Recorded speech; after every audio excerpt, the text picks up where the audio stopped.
The feeling pass. Sige po. Nataglag na. No. Huwag mo akong tawa mo ako. Ano ba? If it all starts, Ikaw ah. Naglalamang ka. Magpaalam ka naman.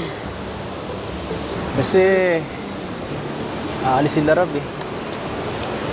At tuwing ma-vlog lang naman kita nakikita. Nakakalungkot. Paano yan? Pwede ba akong bumisita sa inyo paminsan-minsan? Pwede naman po. Pwede. At ayan, siyempre, ayoko naman pumunta doon ng walang paalam eh. Bilang respeto na rin kay pinsan.